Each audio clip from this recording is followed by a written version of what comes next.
Une domestique, lors d'une réunion cruciale de son patron mafieux, s'approche et glisse à son oreille. « Tais-toi, quelqu'un écoute ».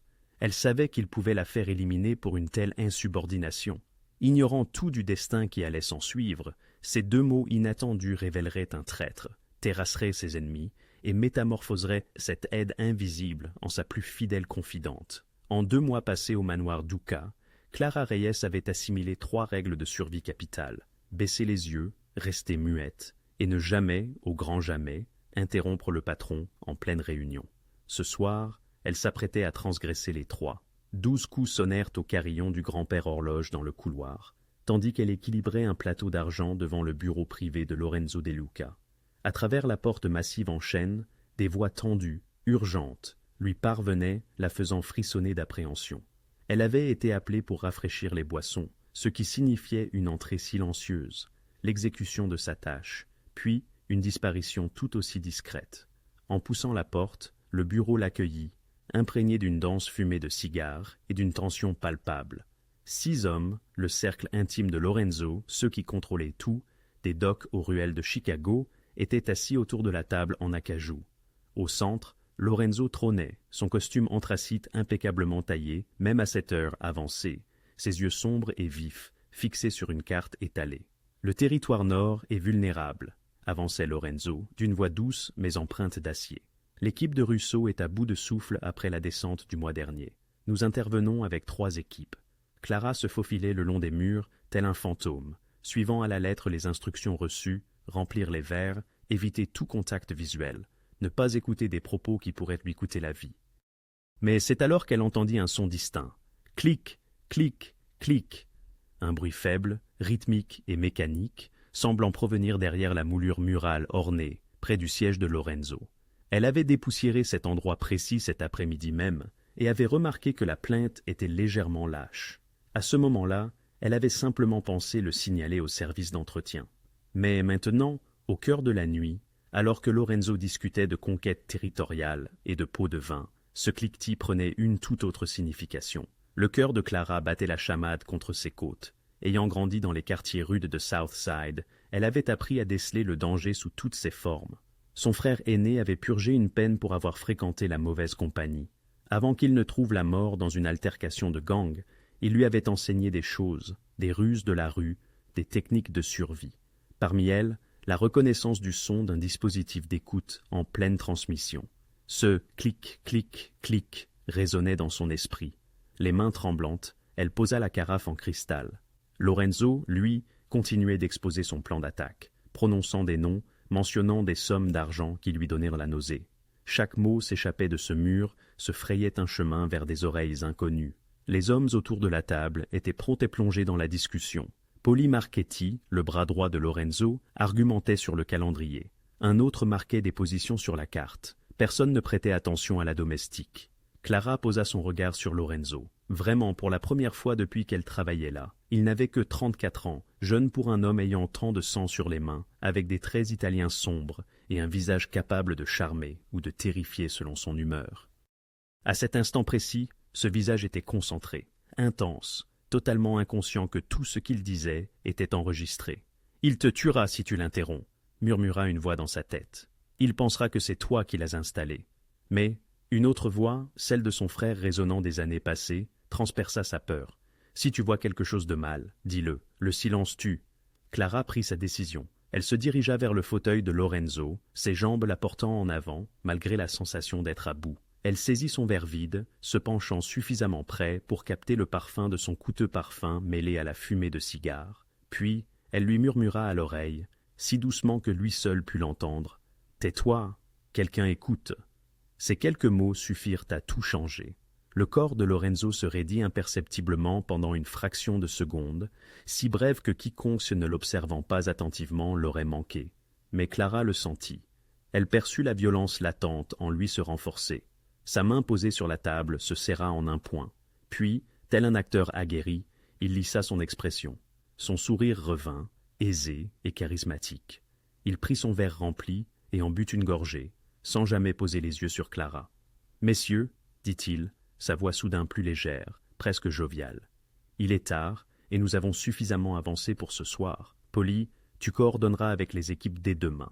Marco, je veux ces manifestes d'expédition avant midi. Nous nous reverrons dans 48 heures. » Les hommes parurent désorientés. Paulie fronça les sourcils. « Patron, nous n'avons pas terminé de discuter de ça.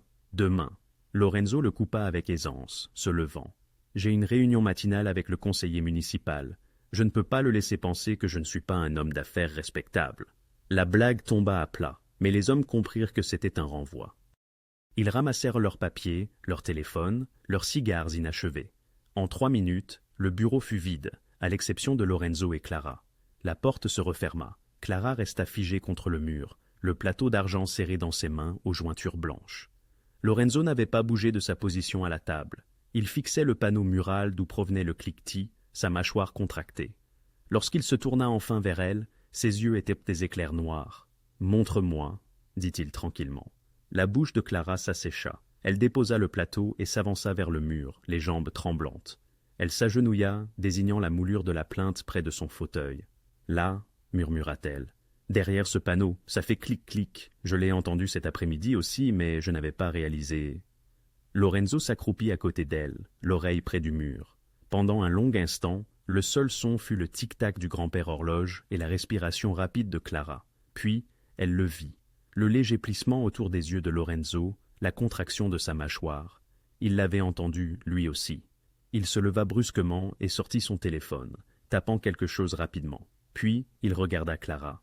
Il la regarda vraiment, pour la première fois depuis qu'elle travaillait dans sa maison. « Comment t'appelles-tu » demanda-t-il. « Clara Reyes, monsieur. »« Depuis combien de temps travailles-tu ici, Clara ?»« 2 mois, monsieur. » Il étudia son visage comme s'il l'imprimait dans sa mémoire. « Ne quitte pas cette pièce. Ne dis un mot à personne de ce que tu as entendu ce soir, ni à mes hommes, ni au reste du personnel, pas même à ta propre famille. Tu comprends ?»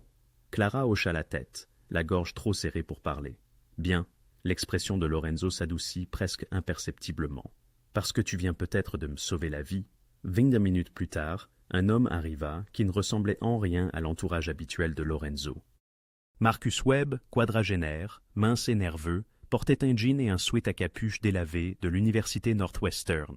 Il tenait un sac à dos usagé et affichait l'air distrait d'un professeur d'université. Clara, toujours nerveusement postée près de la bibliothèque où Lorenzo lui avait dit d'attendre, n'aurait jamais deviné que cet homme modeste était l'un des experts en sécurité technologique les plus recherchés du Midwest. Marco salua Lorenzo d'une brève poignée de main. « Merci d'être venu si rapidement. Tu as dit que c'était urgent. » Les yeux de Marcus parcoururent la pièce avec une évaluation professionnelle. « Où ?» Lorenzo désigna le panneau mural. « Ma domestique a entendu quelque chose. Un clic, rythmique. » Marcus ne perdit pas de temps à poser des questions. Il laissa tomber son sac à dos et en sortit ce qui ressemblait à une tablette modifiée avec d'étranges accessoires. Clara observait, fascinée malgré sa peur, tandis qu'il se déplaçait lentement le long du mur, tenant l'appareil sous différents angles. Une lumière verte sur l'écran pulsait régulièrement. Puis, elle devint rouge. « Fils de... » souffla Marcus. Il s'agenouilla près de la plainte, sortant une petite trousse à outils. « Lorenzo, coupe ton téléphone tout de suite. » Lorenzo éteignit son téléphone sans hésitation. « C'est si grave. »« Pire, » répondit Marcus, déjà à l'œuvre sur le panneau, le décellant délicatement avec des outils spécialisés presque chirurgicaux. « Ce truc transmet. La transmission est active depuis... » Il consulta sa tablette. « Au moins 6 heures, peut-être plus. » L'estomac de Clara se serra. 6 heures signifiant qu'il fonctionnait pendant toute la réunion à laquelle elle venait d'assister. Le panneau se détacha, et Marcus atteignit prudemment la cavité derrière. En retirant sa main, il tenait quelque chose de petit, de la taille d'une boîte d'allumettes, couvert de minuscules circuits imprimés et ce qui ressemblait à une antenne miniature. « Jésus-Christ » murmura Lorenzo, se penchant. Marcus posa l'appareil sur la table avec une extrême prudence, comme s'il pouvait exploser. Il sortit un petit brouilleur de signal de son sac et l'activa. Un léger bourdonnement emplit la pièce. « C'est bon, nous sommes isolés maintenant. Rien n'entre ou ne sort électroniquement de cette pièce. » Il étudia l'appareil sous une loupe, prenant des photos sous différents angles. Clara s'approcha discrètement, incapable de s'en empêcher.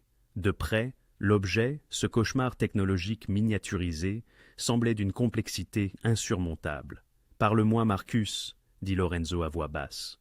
Sa voix était calme, mais Clara pouvait voir la blancheur de ses phalanges alors qu'il serrait le dossier d'une chaise. Équipement de surveillance de qualité militaire. Marcus désigna un composant spécifique avec un stylo. Vous voyez cette puce? C'est une technologie de transmission cryptée. Niveau gouvernemental, NSA, FBI, peut-être CAA, et cela, indiqua-t-il, l'antenne a une portée d'environ 5 miles avec une capacité de relais. Celui qui écoute n'a pas besoin d'être à proximité. Pouvez-vous tracer le signal? Je suis déjà dessus. Marcus sortit un ordinateur portable et le connecta à sa tablette avec un câble spécialisé. Ses doigts volèrent sur le clavier. La fréquence de transmission est... Attendez, plus de frappe. C'est bon, ils utilisent une bande passante civile, mais l'encryption est militaire, intelligent, ne se serait pas révélé lors de balayages anti-espionnage standard. La mâchoire de Lorenzo se serra. Depuis combien de temps est-ce là? Marcus examina l'appareil de plus près, observant les motifs de poussière et l'oxydation sur les circuits. Vu le niveau d'exposition environnementale, je dirais au minimum 3 semaines, peut-être plus. 3 semaines. Clara observa le visage de Lorenzo pâlir sous son teint olivâtre. 3 semaines de conversation, de réunions, d'appels téléphoniques. 3 semaines d'exposition totale. Qui pourrait faire ça? Demanda Lorenzo. Qui a accès à ce genre de technologie? Vos ennemis. Évidemment, Marcus ne leva pas les yeux de son ordinateur portable. Mais ce n'est pas de l'équipement de bas étage. Ce n'est même pas de l'équipement de niveau mafieux. Quelqu'un doté de ressources considérables voulait s'immiscer dans vos pensées. Soit ils ont des connexions gouvernementales, soit ils ont payé une fortune à quelqu'un qui en a. Clara retrouva sa voix, se surprenant elle-même. Cela pourrait-il être, je veux dire, la police? La police aurait besoin d'un mandat? Marcus l'interrompit, mais sans méchanceté excessive. Et s'ils avaient un mandat, ils mèneraient une perquisition ici. Ils n'écouteraient pas discrètement. Non, cela relève du secteur privé. Quelqu'un qui désire obtenir des renseignements, mais ne peut utiliser les voies officielles. Des familles rivales, murmura Lorenzo, plus à lui-même qu'à eux. Les Russes ont empiété sur notre territoire. Les Rousseau, eux, sont restés silencieux depuis que nous avons frappé leurs opérations. Il s'interrompit, son visage s'assombrissant. Ils ont tout entendu. Le poids de cette révélation planait dans l'air, tel un voile de fumée. Clara repensa aux réunions qu'elle avait interrompues ce soir-là. La discussion sur les territoires vulnérables, les plans de raid, les noms des fonctionnaires corrompus, tout cela enregistré, transmis, analysé par quiconque se trouvait à l'autre bout de ce signal malveillant. « Pouvez-vous les localiser » demanda Lorenzo, sa voix devenant dangereusement grave.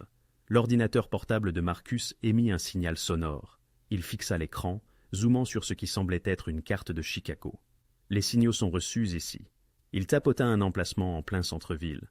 Un immeuble d'appartements de grande hauteur sur North Michigan Avenue, de l'immobilier coûteux. Je peux vous fournir l'unité exacte, mais il faudra quelques heures pour affiner la recherche. Faites-le. Lorenzo se tourna vers Clara, et elle recula instinctivement. Mais son expression n'était pas empreinte de colère. Elle était calculatrice. Clara, je dois savoir le moment exact où vous avez entendu ce cliquetis pour la première fois. Cet après-midi, monsieur, vers 15 heures, je faisais le ménage et je l'ai entendu, mais c'était faible. Alors, j'ai pensé que c'était peut-être des tuyaux ou quelque chose dans le mur. Et vous n'en avez parlé à personne? Non, monsieur.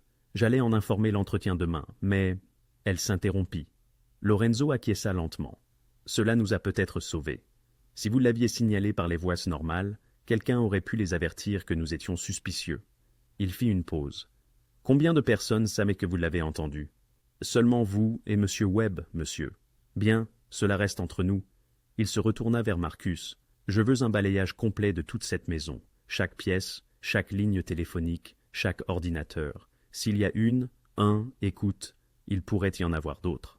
Marcus rangeait déjà son équipement. J'aurai besoin de toute mon équipe pour cela. Cela prendra toute la nuit. Alors faites-les venir, dit Lorenzo d'une voix d'acier. Et Marcus, personne n'entend parler de cela. Ni votre équipe, ni votre femme, ni votre prêtre. Cette information pourrait déclencher une guerre.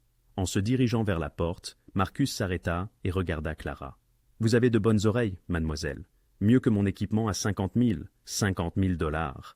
Ce cliquetis, la plupart des gens ne l'auraient jamais remarqué. » Après son départ, Clara resta seule avec Lorenzo dans le bureau.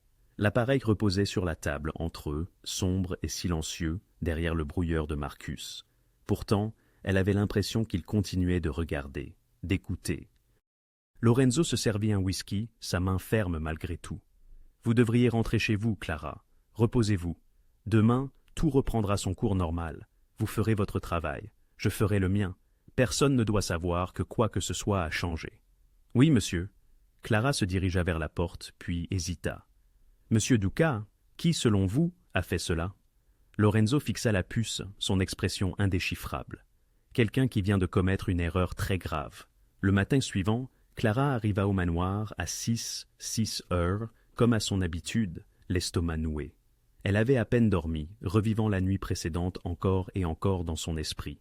Chaque fois qu'elle fermait les yeux, elle voyait ce minuscule appareil sur la table de Lorenzo, imaginant des signaux invisibles, transportant des secrets mortels dans l'air. Elle s'attendait au chaos, à des descentes du FBI, à des corps dans la cour, à quelque chose de spectaculaire. Au lieu de cela, elle trouva le manoir exactement comme elle l'avait laissé. Le soleil matinal filtrait à travers les hautes fenêtres. Les autres femmes de chambre étaient déjà au travail, bavardant sur une émission de télé-réalité tout en polissant de l'argent. Le chef fredonnait en préparant le petit déjeuner. Tout était normal. Clara attacha son tablier, les mains tremblantes, et commença ses rondes, dépoussiérant le couloir de l'étage.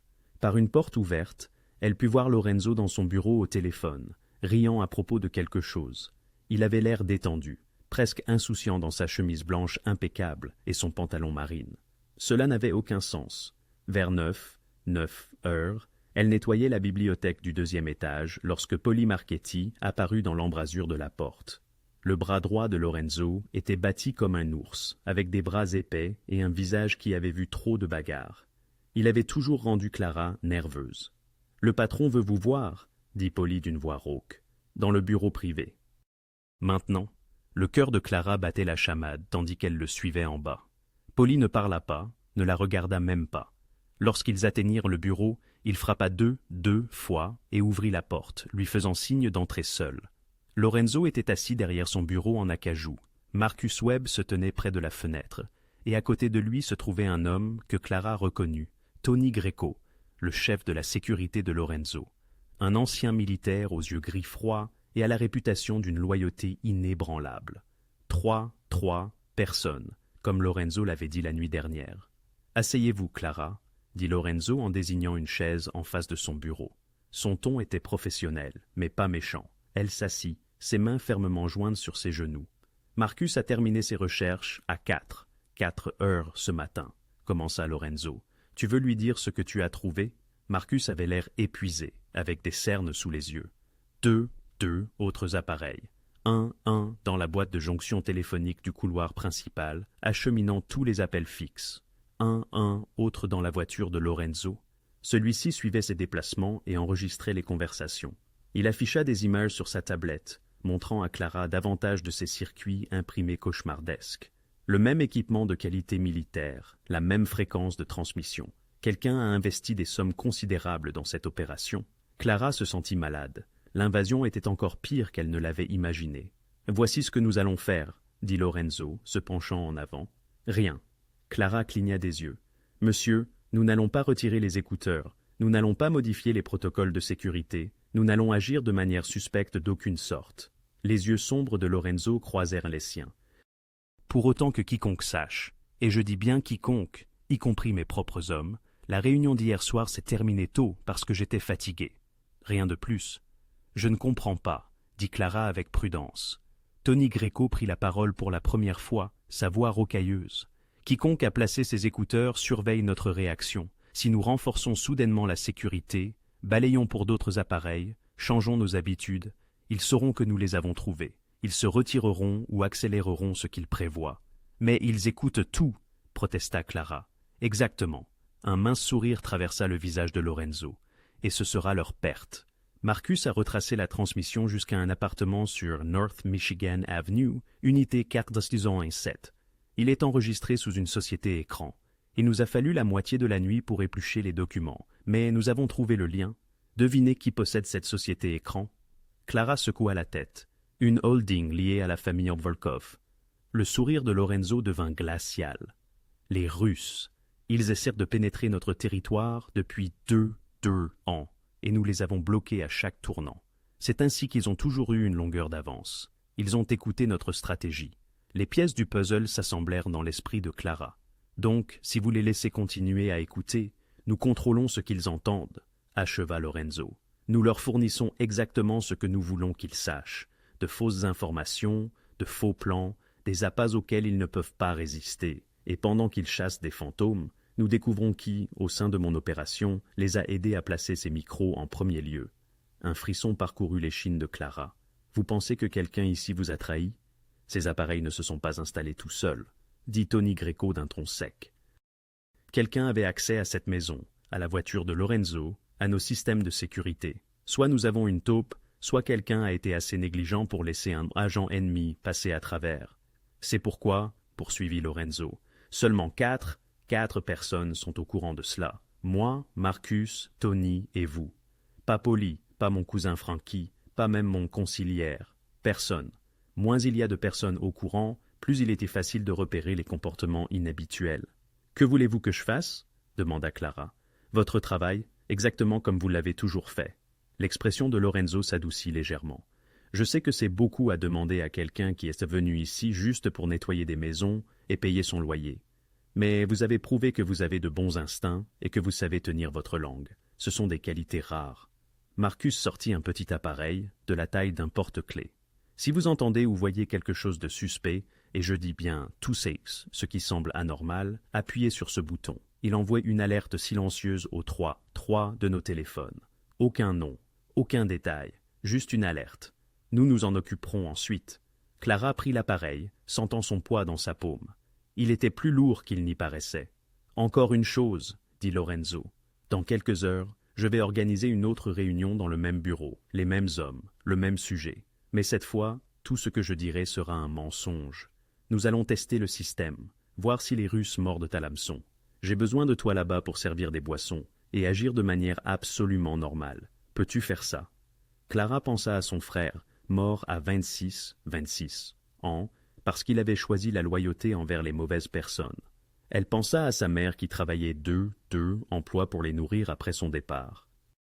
Elle pensa à quel point elle avait travaillé dur pour rester loin des rues, pour se construire une vie décente. Maintenant, elle était là, assise dans le bureau d'un chef de la mafia, enrôlée dans une sorte d'opération de contre-espionnage. « Je peux le faire, » dit-elle doucement.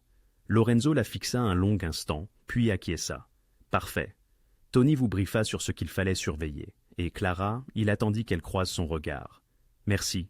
La plupart des gens auraient continué leur chemin la nuit dernière. Vous, non. Mon frère disait toujours, « Le silence tue des gens », répondit Clara. « C'est un homme intelligent, votre frère. Il est mort. » L'expression de Lorenzo fut traversée par une émotion qui aurait pu être du respect ou de la reconnaissance. « Alors, assurons-nous que sa sœur ne subisse pas le même sort. C'est clair? »« Parfaitement clair, monsieur. » Tandis que Clara quittait le bureau, le petit dispositif d'alerte pesant dans la poche de son tablier, elle comprit qu'elle venait de franchir une ligne irréversible. Elle n'était plus une simple femme de ménage. Elle était une actrice dans un jeu extrêmement dangereux. Avant midi, la tension était palpable dans le manoir, un silence lourd de sens. Clara le remarqua d'abord dans la cuisine, où le personnel avait l'habitude de se réunir pour le déjeuner. Maria, la gouvernante en chef, chuchotait au chef que la façon dont M. Ducas avait brusquement mis fin à la réunion de la veille était étrange. « Il ne les écourte jamais, » dit Maria, jetant des regards nerveux autour d'elle. Quelque chose a dû se passer.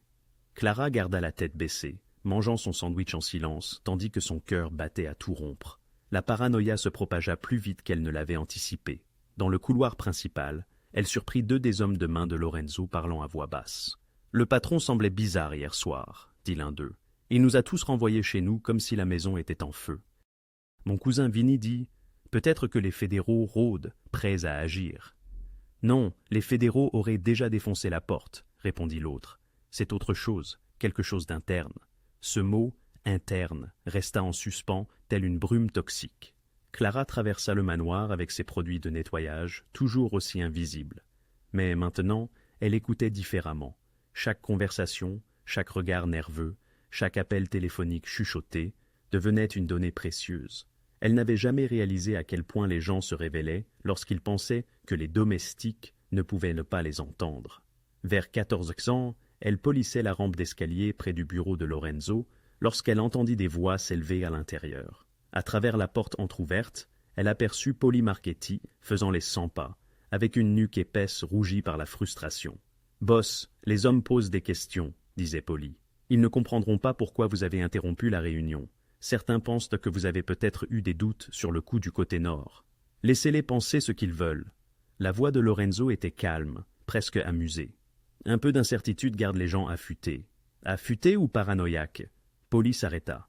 Joey Batts dit que quelqu'un vous a peut-être prévenu que le plan avait fuité. Frankie pense que vous avez reçu un avertissement de l'un de vos contacts à la mairie. Bon sang, même Marco est nerveux, et ce gars est d'habitude solide comme un roc. Marco est toujours nerveux. C'est pour ça qu'il s'occupe de l'argent. Les comptables paranoïaques font moins d'erreurs. Clara entendit la frustration dans le souffle lourd de Polly. « Lorenzo, je suis avec vous depuis 8 ans, depuis que vous avez repris l'affaire de votre père. S'il y a un problème, vous pouvez me le dire. » Il y eut un long silence. Clara retint sa respiration, restant parfaitement immobile. « Polly, vous savez que je vous fais confiance, » dit finalement Lorenzo. « Mais, pour l'instant, j'ai besoin que vous me fassiez confiance. Calmez les hommes. Dites-leur que l'opération du côté nord est toujours d'actualité. Nous ne faisons que peaufiner l'approche. Assurez-vous que chacun reste concentré sur son travail, pas sur les rumeurs. Et s'ils continuent à poser des questions, alors rappelez-leur ce qui arrive aux gens qui remettent en question mes décisions. » La menace dans la voix de Lorenzo était discrète, mais indubitable. Même Polly, son lieutenant le plus fidèle, n'était pas mis dans la confidence. Clara ressentit un étrange mélange de peur et d'autre chose. Était-ce de la fierté? Lorenzo lui faisait confiance. À elle, une femme de ménage, avec des informations qu'il ne partagerait pas avec des hommes qui étaient avec lui depuis des années. Après le départ de Polly, visiblement troublée, Clara reprit rapidement son polissage. Mais elle n'avait fait que quelques mètres quand Lorenzo l'appela. « Clara, un instant. » Elle entra dans le bureau, fermant la porte derrière elle, tandis qu'il lui faisait signe.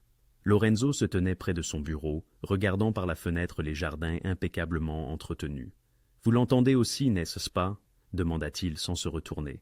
Les chuchotements. « Oui, monsieur.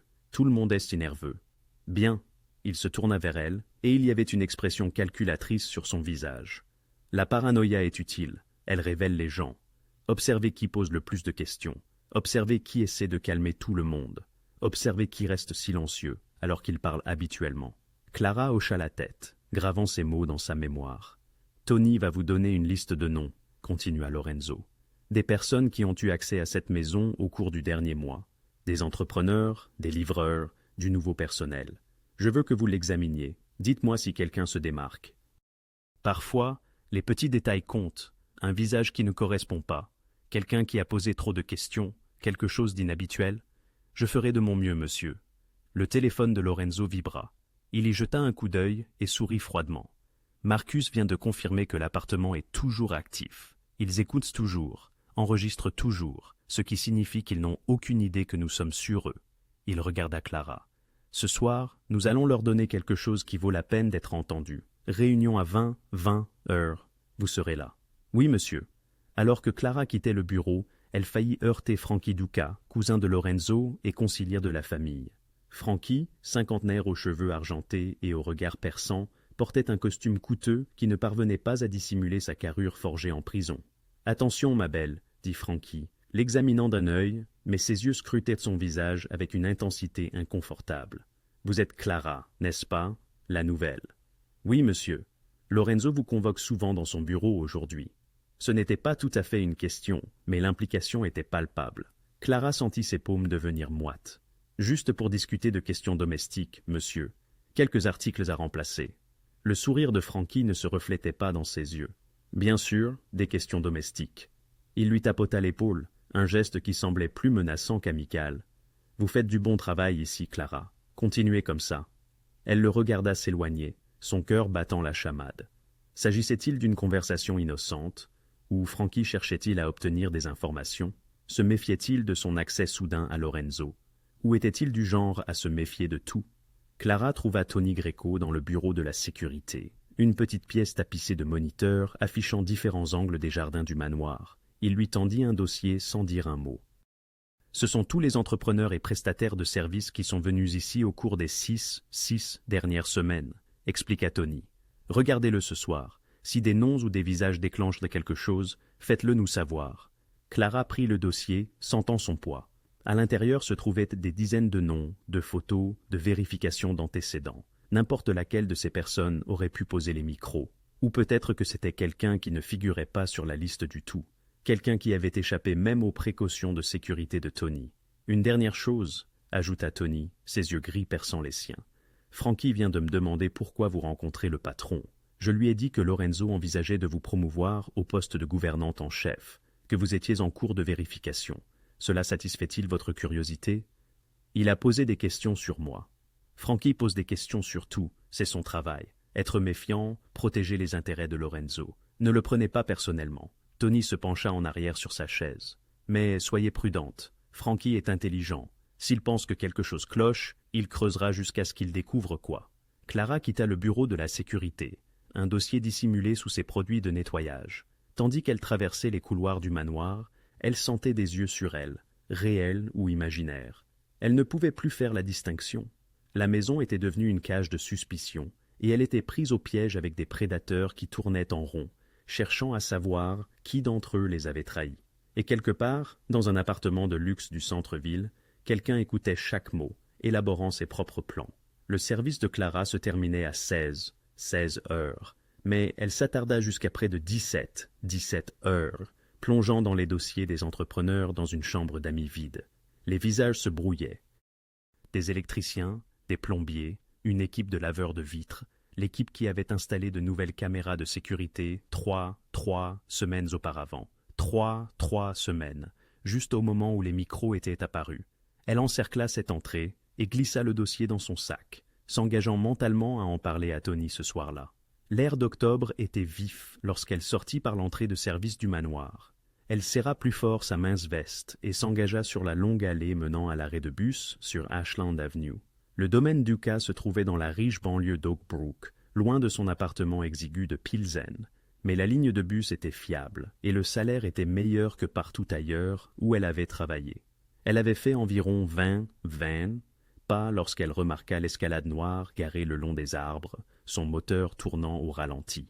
Ce n'était pas inhabituel dans ce quartier. Les hommes de Lorenzo avaient toujours des véhicules postés autour de la propriété. Mais quelque chose dans la façon dont il était positionné, le nez pointé vers elle, la fit serrer son sac plus fort. Le petit dispositif d'alerte que Tony lui avait donné était dans la poche de sa veste. Ses doigts le trouvèrent, prêt, mais l'escalade ne bougea pas, et elle était probablement juste paranoïaque.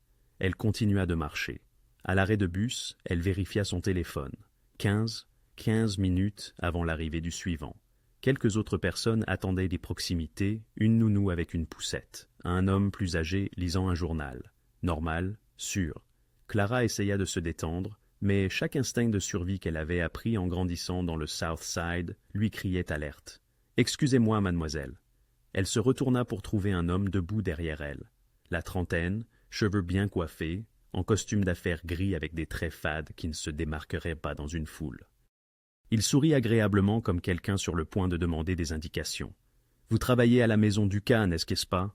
demanda-t-il. « Je vous ai vu aller et venir. » Toutes les alarmes retentirent d'un coup dans la tête de Clara. « Je suis désolé, je ne... » « Ce n'est pas grave. » Son sourire ne faiblit pas.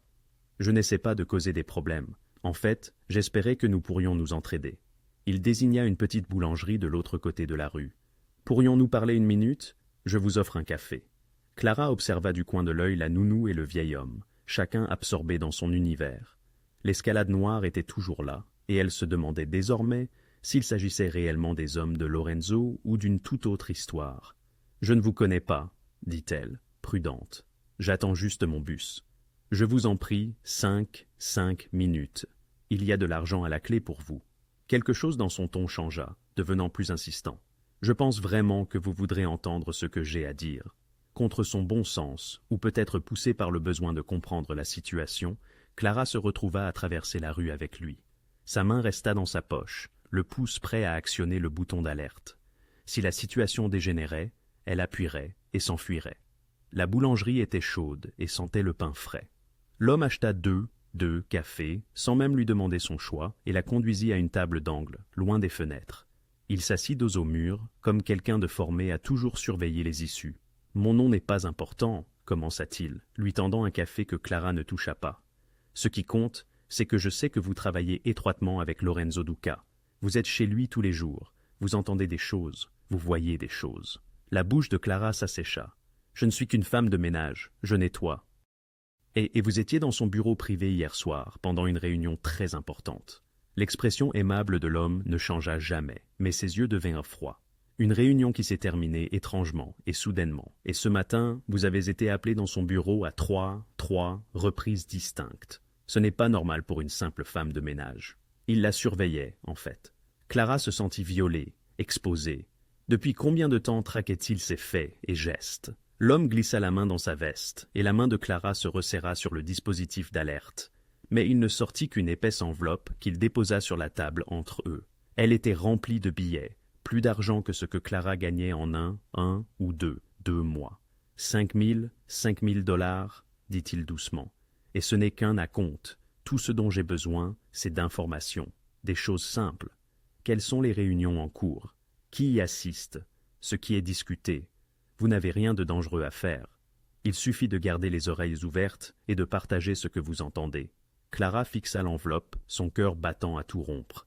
5 000 $ pourraient régler les factures médicales de sa mère. Cela lui permettrait d'obtenir un meilleur appartement, loin des gangs et des trafiquants de son quartier. Mais cela ferait aussi d'elle une traîtresse. Et les traîtres aux hommes comme Lorenzo Duca ne vivaient pas longtemps. « Je ne peux pas vous aider, » dit-elle en se levant. « Je ne sais rien, et je ne vous le dirai pas si c'était le cas. » La main de l'homme jaillit, lui agrippant le poignet avec une force douloureuse. Son masque d'amabilité tomba, révélant une laideur sous-jacente. « Asseyez-vous, Clara, nous n'avons pas terminé de parler. »« Lâchez-moi, vous faites une erreur. » Il se pencha, sa voix descendit à un murmure, plus menaçant encore qu'un cri. « Nous savons où vous vivez. Nous savons que votre mère travaille à l'hôpital St. Mary's en équipe de nuit. Nous connaissons votre chemin de retour, l'autobus que vous prenez, l'heure à laquelle vous arrivez. Voulez-vous vraiment vous faire des ennemis de personnes ayant une telle portée? » Le sang de Clara se glaça.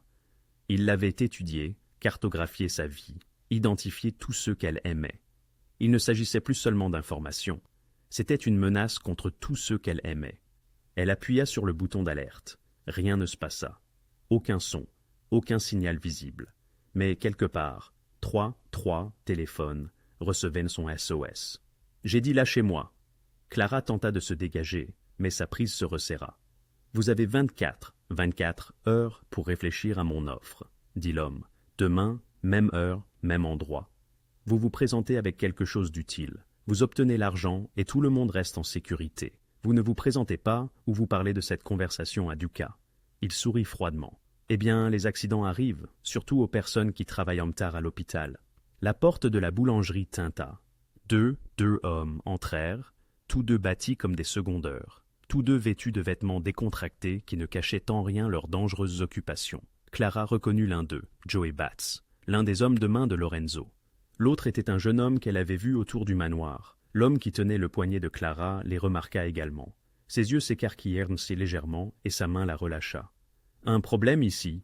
demanda Joey Batts d'un ton désinvolte. Mais il n'y avait rien de désinvolte dans la façon dont il se plaça entre Clara et l'étranger. « Aucun problème, » dit l'homme, se levant en douceur. « Juste une conversation amicale avec une connaissance. » Ça n'avait pas l'air amical de mon point de vue. La main de Joey reposait nonchalamment près de sa ceinture, où Clara savait qu'il gardait une arme. Madame semble mal à l'aise. L'étranger jeta un coup d'œil à Joey et à son partenaire, calculant les chances. Quelle que soit la conclusion qu'il en tira, elle n'était pas favorable. Il lança à Clara un dernier regard froid, promesse que ce n'était pas fini, et sortit de la boulangerie. Les jambes de Clara se dérobèrent. Elle se laissa tomber sur la chaise, les mains tremblantes. « Ça va, mademoiselle » demanda Joey, ses traits rudes montrant une sincère inquiétude. « Ah oui, merci. Le patron a dit de vous surveiller. Heureusement que nous étions proches. » Il sortit son téléphone, tapant rapidement. « J'ai une description du type. Nous allons découvrir qui il est. » Le jeune homme de main regarda par la fenêtre. Il monte dans une Honda grise. Vous voulez qu'on le suive? Pas encore. Le patron décidera. Joey se tourna vers Clara. Venez, nous vous ramenons à la maison. Et désormais, vous n'allez nulle part sans un de nous à proximité. Ordre du patron. Alors que Clara les suivait jusqu'à leur voiture, l'enveloppe toujours sur la table de la boulangerie derrière elle, elle réalisa que la donne avait changé. Elle n'était plus une simple observatrice. Elle était une cible. Le bureau de Lorenzo semblait différent cette fois, plus sombre, plus dangereux. Clara était assise sur la même chaise qu'elle avait occupée ce matin, mais maintenant, Joey Batts et son partenaire se tenaient près de la porte comme des sentinelles. Tony Greco était au téléphone, aboyant des ordres. Marcus Webb était penché sur son ordinateur portable, ses doigts s'agitant sur le clavier. Lorenzo se tenait près de la fenêtre, le dos tourné à tous, parfaitement immobile. C'était cette immobilité qui effrayait le plus Clara, comme un prédateur décidant comment frapper. « Racontez-moi à nouveau, » dit Lorenzo doucement, sans se retourner. Chaque mot. La voix de Clara trembla alors qu'elle répétait la conversation pour la troisième fois. La menace concernant sa mère, l'enveloppe d'argent, le sourire froid de l'homme quand il mentionna les accidents. Quand elle eut fini, Lorenzo se tourna enfin. Son visage était un masque de fureur contrôlée. « Marcus, dis-moi que tu as quelque chose. »« J'y travaille. » Marcus afficha les images de surveillance de la caméra extérieure de la boulangerie. Tony y avait déjà eu accès. « J'ai un plan clair de son visage. Nous le passons dans nos bases de données maintenant. » Son ordinateur bipa. « D'accord, c'est intéressant. Pas de résultat dans les casiers judiciaires, mais la reconnaissance faciale le retrouve sur un profil LinkedIn. Il s'appelle David Walsh et se présente comme consultant en sécurité pour une société appelée Meridian Solutions. « Jamais entendu parler d'eux, » grogna Tony. « C'est parce qu'elles n'existent pas, du moins pas légalement. » Marcus afficha un dépôt d'entreprise. Société écran constituée au Delaware il y a six mois. Pas de bureau physique, pas de site web, pas de véritables activités commerciales. C'est une couverture. La mâchoire de Lorenzo se serra. Lié aux Russes. Donnez-moi une minute. Les doigts de Marcus dansèrent sur le clavier, affichant des documents, recoupant les noms. L'agent enregistré pour Meridian Solutions est, d'accord, enfoui sous trois couches de holding. Mais oui, c'est là. La même structure d'entreprise qui possède l'appartement où vont les signaux des micros. Ils utilisent le même réseau de blanchiment d'argent. Donc, les Russes deviennent audacieux, dit Lorenzo. Non contents d'écouter, ils essaient maintenant de recruter à l'intérieur de ma maison. Ils se sont approchés de la mauvaise personne, dit Tony, regardant Clara avec ce qui aurait pu être de l'approbation. Lorenzo s'approcha de l'ordinateur portable de Marcus. « Montrez-moi tout ce que nous avons sur cet appartement. » Marcus afficha un dossier détaillé. Unité 4207, Cassanders 7, North Michigan Avenue. Immeuble de luxe de 42 étages. Très cher, très sûr. L'unité est louée depuis 3 mois sous la même société écran. La direction de l'immeuble pense qu'elle est utilisée par un cadre de fonds spéculatif. Qui est réellement là? La surveillance suggère deux personnes, toutes deux de sexe masculin, par rotation. Il ne laisse pas beaucoup de preuves. Livraison de nourriture, mouvement minime, installation professionnelle. Marcus zooma sur des diagrammes techniques. La bonne nouvelle, c'est qu'ils utilisent un relais de signal sur le toit. Cela signifie que la transmission va de vos micros à leur unité, puis à ceux qui analysent réellement les informations. Nous pouvons intercepter ce signal secondaire. Pouvez-vous tracer où il va après avoir quitté l'appartement? C'est déjà fait. Marcus eut l'air sombre. Plusieurs points d'accès. Un à Brighton Beach, Brooklyn, c'est le territoire de la mafia russe. Un autre à Moscou, acheminé via environ 6 serveurs proxy. Il ne s'agit pas seulement de la famille Volkov. Ils partagent des informations avec des gens dans leur pays. La pièce devint silencieuse. Clara comprit ce que cela signifiait. Il ne s'agissait plus seulement d'une lutte de pouvoir local. Il s'agissait d'un crime organisé international, avec des ressources et une portée bien au-delà des rues de Chicago. « Boss !» dit Tony prudemment. « Nous pourrions attaquer cet appartement ce soir, exfiltrer ces gars-là, découvrir qui les a envoyés, stopper toute l'opération. »« Non !» La voix de Lorenzo fut ferme. « Si nous les arrêtons, les Russes sauront que nous sommes au courant. Ils se retireront, se regrouperont, nous attaqueront sous un autre angle. Nous serons de retour à la case départ, sauf qu'ils seront plus prudents la prochaine fois. Alors, que fait-on » Lorenzo se tourna vers Marcus. « Pouvez-vous surveiller leur appartement sans qu'ils le sachent, voir qui va et vient, ce qu'ils transmettent? Tout est déjà en cours. J'ai une équipe qui met en place une contre-surveillance en ce moment même. Ce soir, nous aurons des yeux et des oreilles sur les personnes qui ont des yeux et des oreilles sur vous. » Un sourire froid traversa le visage de Lorenzo. « Magnifique. Donc, ils nous écoutent, et nous les écoutons. Cela signifie que nous contrôlons le flux d'informations dans les deux sens. » Clara parla avec hésitation. « L'homme, Walsh, a dit que j'avais 24 heures. Il veut que je le rencontre demain avec des informations. Et c'est exactement ce que tu vas faire, déclara Lorenzo, provoquant l'écarquillement des yeux de la jeune femme. Mais non pas les informations qu'il désire. Tu vas lui servir précisément ce que nous voulons que les Russes entendent. Patron, c'est risqué, protesta Tony. Ils l'ont menacée, elle et sa mère. Ils savent d'où elle réside. C'est précisément la raison pour laquelle elle bénéficiera d'une protection 24 heures sur 24, 7 jours sur 7, rétorqua Lorenzo.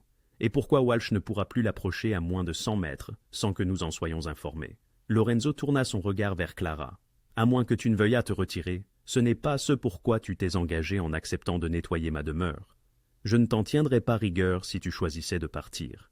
Clara repensa aux yeux froids de l'homme, à ses menaces envers sa mère. Elle envisagea de s'enfuir, de se cacher, voire de quitter Chicago définitivement. Mais elle connaissait aussi les individus comme Walsh et ceux pour qui il travaillait. Il n'oubliait rien, il ne pardonnait jamais.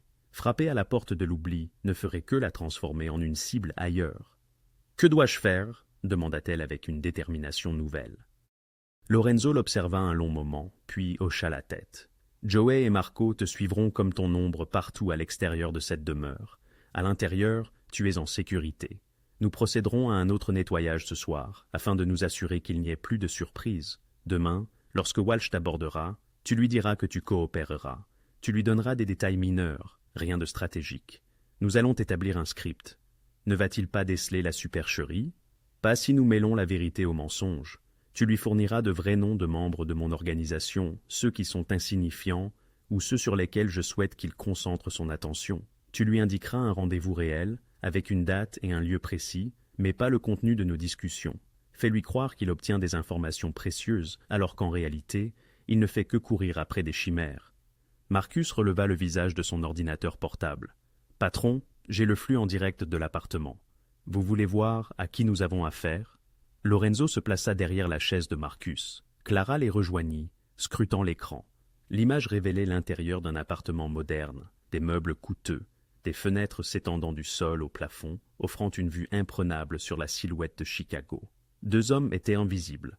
L'un était assis devant un ensemble d'équipements informatiques, portant des écouteurs. L'autre se tenait près de la fenêtre, parlant au téléphone dans ce que Clara supposait être du russe. Celui au téléphone, c'est Dimitri Volov, dit Tony en désignant l'écran. Le neveu d'Alex Vulov, j'ai consulté son dossier. Ancien des renseignements militaires russes, du GRU, très dangereux. Et celui aux ordinateurs? Demanda Lorenzo. Je ne sais pas encore, mais admirez l'installation, dit Marcus en zoomant. Matériel de surveillance militaire, communication cryptée, probablement une liaison directe avec leurs supérieurs. C'est une opération sérieuse. Lorenzo observa l'écran, son expression impénétrable. Alors, nous leur offrirons une performance sérieuse. Marcus, je veux tout savoir sur ces deux-là. Leurs habitudes, leurs faiblesses, à qui ils rendent compte. Tony coordonne la protection de Clara et de sa mère. Personne ne les touchera. Et procure-moi la liste complète de toutes les personnes présentes dans ma demeure lorsque ces micros ont été installés. Quelqu'un les a aidés et je veux savoir qui. Et Walsh? Demanda Joey. Vous voulez qu'on le ramasse? Pas encore. Qu'il continue de croire qu'il a le contrôle, qu'il rapporte qu'il a contacté ma femme de ménage, qu'elle est apeurée, qu'elle pourrait céder, que les Russes se sentent en confiance. Le sourire de Lorenzo était acéré comme une lame de rasoir. La surconfiance rend les gens négligents, et quand ils le deviennent, nous serons prêts. Alors que la réunion se dispersait, Clara réalisa qu'elle faisait désormais partie de quelque chose de bien plus vaste et dangereux qu'elle n'aurait jamais imaginé. Elle n'était plus une simple observatrice, elle était un appât. Deux jours plus tard, Lorenzo convoqua la réunion. Clara arriva au bureau à 20 heures précises, portant le même plateau d'argent qu'auparavant, ses mains plus fermes qu'elle ne l'avait anticipé. Joey, Bats et Marco avaient été ses ombres constantes, l'un toujours à portée de vue, l'autre observant à distance. Elle avait même dîné avec sa mère la veille, bien qu'elle ne lui ait pas expliqué pourquoi deux hommes costauds s'étaient soudainement assis à une table voisine pendant tout le repas. Walsh ne l'avait pas contacté de nouveau. Selon Tony, il attendait qu'elle fasse le premier pas, testant sa résistance à la pression. Ce soir, elle lui fournirait matière à rapport. Les mêmes six hommes étaient assis autour de la table de Lorenzo. Polly, Frankie, Marco le comptable, deux hommes de main, nommés S et Big Tommy, ainsi que Johnny Rousseau, qui gérait les opérations du South Side. Ils semblaient tendus, perplexe quant à la raison de cette nouvelle réunion nocturne après l'étrange assemblée du début de la semaine. Clara se glissa discrètement, longeant le mur jusqu'au meuble où les boissons attendaient. Lorenzo était assis en bout de table, détendu et sûr de lui, feuilletant des documents. Il ne nota pas sa présence, mais elle savait, et il savait, que tout cela n'était que du théâtre. « Messieurs, » commença Lorenzo, sa voix portant la même autorité que d'habitude, « j'apprécie votre venue à si brève échéance. Nous avons une opportunité qui ne peut attendre. » Polly se pencha en avant. « Quel genre d'opportunité, patron ?»« Le genre qui bouleverse tout. » Lorenzo étala une carte sur la table, un plan détaillé des quais de Chicago. Son doigt tapota un emplacement marqué en rouge, le quai 47, situé dans le port industriel. Dans 3 nuits, un porte-conteneurs arrive d'outre-mer. Officiellement, il transporte des pièces automobiles. Officieusement, il sourit. Il contient suffisamment d'armes de guerre pour armer un petit pays. Les hommes échangèrent des regards. Clara remplit les verres d'un silence expérimenté, son cœur battant à tout rompre. Chaque mot prononcé par Lorenzo était un leurre, mais son discours paraissait d'une parfaite authenticité. « Qui est le fournisseur » demanda Frankie, ses yeux perçants plissés de suspicion. Des contacts européens d'anciens fournisseurs militaires passés au privé. Lorenzo sortit des photographies, des fausses, supposait Clara, préparées par l'équipe de Marcus. Des AK-47, des lance-roquettes, des explosifs, C4, de l'équipement de vision nocturne. Tout est encore dans son emballage d'origine. Le chargement devait être livré à un acquéreur de Détroit, mais ils se sont rétractés à la dernière minute. Maintenant, c'est à prendre et nous avons la primeur de l'affaire. Quel est le prix de cette marchandise ? Marco le comptable demanda, calculant déjà mentalement le coût. 3 millions pour la totalité du lot. La valeur marchande est 3 fois supérieure, expliqua Lorenzo d'un ton qui laissait la proposition s'imprégner. Nous l'achetons. Nous contrôlons l'approvisionnement en armes pour tout le Midwest. Chaque gang, chaque équipe, chaque organisation qui a besoin de matériel passera par nous. Ce n'est pas seulement un profit, c'est une position de force. Big Tommy eut un grognement. Ça semble trop beau pour être vrai. Quel est le hic ? Le hic, c'est le timing et la sécurité, répondit Lorenzo. Le navire accoste à 2 heures du matin et nous avons une fenêtre de 4 heures pour décharger les conteneurs et les acheminer vers un entrepôt sécurisé. Cela signifie que nous aurons besoin d'au moins 20 hommes pour les camions et suffisamment de puissance de feu pour gérer les imprévus et éventuels. Quel genre d'imprévus ? Demanda S. Les Feds pourraient surveiller le port. Les familles rivales pourraient avoir eu vent de l'opération et les vendeurs exigent leur argent en espèces, à l'avance. Avant même que nous puissions voir la cargaison, le ton de Lorenzo était mesuré, détaillant les risques comme un homme ayant envisagé chaque paramètre. C'est risqué, mais le bénéfice en vaut la peine. Clara s'approcha pour remplir le verre de Lorenzo. En se penchant, elle discerna la légère tension dans sa mâchoire, la seule indication qu'il jouait la comédie plutôt que de planifier. Pour tous les autres, il paraissait d'une sincérité absolue. Frankie prit la parole, sa voix empreinte de prudence. « Patron, avec tout le respect que je vous dois, cette affaire me semble précipitée. 3 millions de dollars, c'est une somme considérable à engager sur un accord dont nous venons d'entendre parler. À quel point votre source est-elle fiable ? Assez fiable pour que j'y investisse mon propre argent. » Lorenzo fixa Frankie droit dans les yeux. « Mais je ne force personne. Si vous êtes mal à l'aise, dites-le moi maintenant. Je trouverai des personnes qui ne le sont pas. » Le défi planait dans l'air. Clara observa les visages des hommes, ce mélange de cupidité, de peur et de fierté. Ils ne voulurent pas paraître faibles devant leur chef ou les uns devant les autres. « Je suis de la partie, » déclara Polly sans hésitation. « Vous aurez besoin de mon équipe au quai. Ils seront là. »« Moi aussi, » ajouta Big Tommy. « Mes gars savent aussi comment gérer les opérations de chargement. » Un par un, ils s'engagèrent. Même Frankie, bien que Clara remarqua qu'il paraissait toujours indécis. Peut-être pressentait-il une anomalie, ou était-il simplement de nature méfiante. Quoi qu'il en soit, il ne pouvait se rétracter sans paraître déloyal. Lorenzo hocha la tête, satisfait. « Bien, Polly, tu coordonnes les effectifs. Marco, prépare 3 millions de dollars en espèces. Petites coupures, diverses dénominations. S, toi et Tommy, vous repérez l'entrepôt sur South Rhine Avenue. Je le veux sécurisé d'ici demain soir. »« Et les Russes » demanda Johnny Rousseau. « Ils ont rôdé autour de nos affaires ces derniers temps. Et s'ils entendent Bitor parler de cela et essaient de s'immiscer ?» L'expression de Lorenzo se durcit, et Clara se demanda si cette partie était réelle ou encore une mise en scène. « Qu'ils essaient !» Nous aurons assez de sécurité au quai 47 pour gérer ce qui viendra. De plus, les Russes sont trop occupés par leurs propres problèmes pour s'inquiéter de nos affaires. La réunion se prolongea pendant 20 minutes supplémentaires. Lorenzo distribuant les tâches et répondant aux questions avec une minutie qui rendait toute l'opération plausible. Clara écouta attentivement, servant les boissons et restant discrète.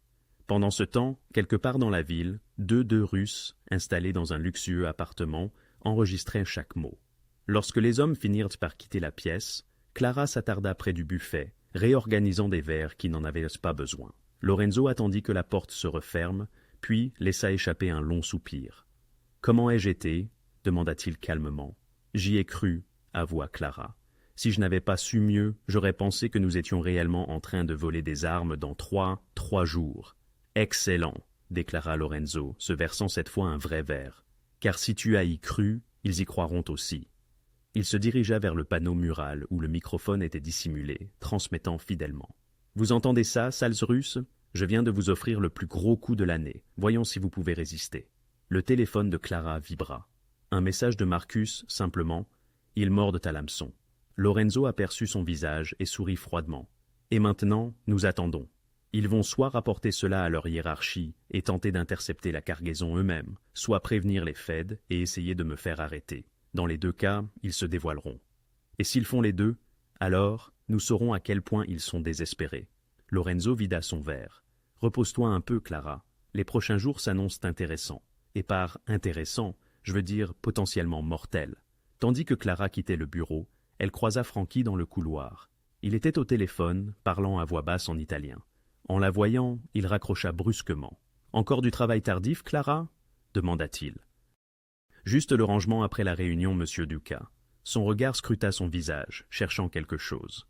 Ce fut une réunion mouvementée, de grands projets. « Je n'en saurais rien, monsieur. J'ai seulement servi les boissons. »« Bien. » Il sourit, mais son sourire n'atteignit pas ses yeux. « Ne fais que servir les boissons. Bonne nuit, Clara. » Elle s'éloigna, sentant son regard sur son dos, et ne put se défaire du sentiment que Frankie Duca se doutait de quelque chose. Mais qu'il la soupçonne, elle, Lorenzo, ou l'opération dans son ensemble, elle ne pouvait le savoir. Le jeu devenait plus périlleux d'heure en heure. L'appel arriva à 3 heures du matin. Clara sursauta dans son petit appartement, cherchant son téléphone à tâtons dans l'obscurité. Joey Batts était posté devant son immeuble, et Marco était garé plus bas dans la rue. L'équipe de protection de Lorenzo ne dormait jamais, mais l'appel ne venait pas d'eux. « Clara, c'est Marcus, tu dois voir ça, j'envoie une voiture. » 20 minutes plus tard, Clara, toujours vêtue de son jean et d'un vieux sweatshirt, était escortée dans un immeuble de bureau impersonnel du Loop. Marcus avait aménagé un centre de surveillance temporaire au 3e étage, une pièce remplie d'équipements informatiques, d'écrans et de 3 techniciens au regard épuisé. Lorenzo était déjà là, debout devant un mur d'écran, une tasse de café à la main. Tony Greco était assis à l'une des stations de travail, coordonnant avec les équipes sur le terrain via une radio cryptée. La pièce bourdonnait d'une énergie urgente. « Montre-lui », dit Lorenzo sans quitter les moniteurs des yeux. Marcus afficha des images sur l'écran principal. « Ceci date d'il y a 4 heures, juste après la fin de votre réunion. Regarde l'appartement. » Clara reconnut l'intérieur désormais familier de l'unité 4207. Dimitri Volkov arpentait la pièce frénétiquement, hurlant au téléphone en russe. L'autre homme, que Marcus avait identifié comme Pavel Soalov, un autre vétéran de Geru, était à sa station informatique, tapant furieusement. « Que disent-ils » demanda Clara. Marcus afficha une traduction sur un second écran. Dimitri parle à son oncle Alex, le chef de la famille Volov. Il lui parle de la cargaison d'armes au quai 47. Écoute cette partie. Il lança l'audio avec les sous-titres. 3 000 milles d'armes, oncle, de qualité militaire. Si Duca obtient cette cargaison, il contrôlera tout le marché régional. Nous devons agir maintenant. La mâchoire de Lorenzo se serra alors qu'il observait ses ennemis discuter de son plan fabriqué de toutes pièces. « Et voici où cela devient captivant », poursuivit Marcus, affichant de nouvelles images. « Il y a 2 heures, Dimitri a quitté l'appartement pour la première fois en 3 jours. 3 jours.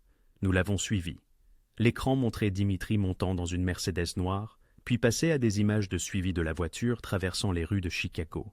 Elle s'est arrêtée dans un entrepôt à Brighton Beach, un bastion bien connu de la mafia russe. « Il rencontre une équipe complète de Vulov », lança Tony.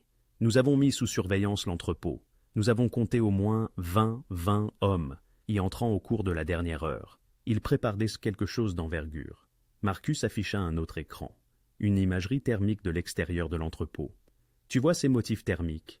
Ils déplacent des armes, chargent des véhicules. Ce n'est pas une petite opération. Ils se mobilisent pour un coup majeur. Clara sentit son estomac se nouer. Ils vont vraiment essayer de voler la cargaison. Mieux encore, dit Lorenzo avec une sombre satisfaction dans la voix. Ils mettent de tout en jeu. Chaque homme disponible, chaque ressource. Ils pensent qu'ils sont sur le point de saboter mon opération et de réaliser le plus grand coup d'armes depuis des années. Il se tourna vers Marcus. Quoi d'autre? Marcus afficha des interceptions d'emails.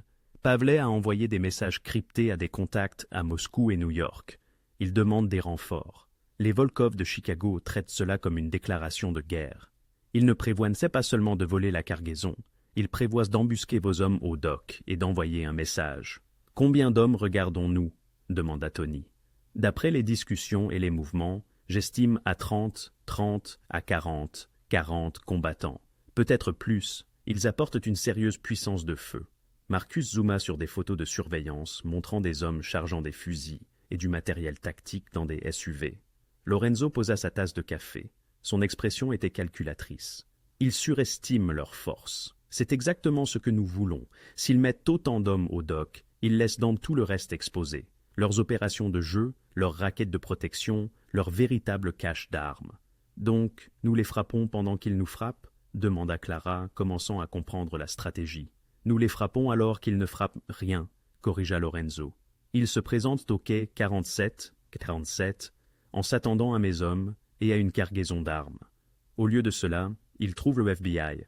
Tony termina avec un sourire sinistre. J'ai coordonné avec notre contact fédéral. Il est très intéressé par 40 mafieux russes armés convergeant vers un quai de Chicago au milieu de la nuit, surtout lorsque nous lui fournissons des preuves de leur organisation criminelle. Les yeux de Clara s'écarquillèrent. Vous les montez pour une arrestation fédérale. La destruction mutuelle assurée a un certain charme, dit Lorenzo. Les papes sont arrêtés avec suffisamment d'accusations d'armes pour les emprisonner pendant des décennies. Et puisque c'est nous qui avons alerté le FBI, nous apparaissons comme des citoyens concernés aidant les forces de l'ordre.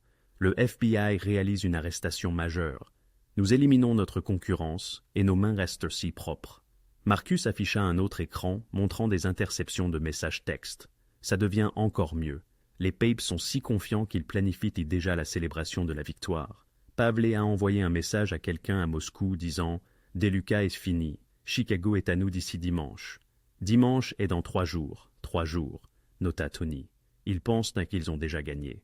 Le téléphone de Lorenzo vibra. Il y jeta un coup d'œil, puis montra l'écran à Tony.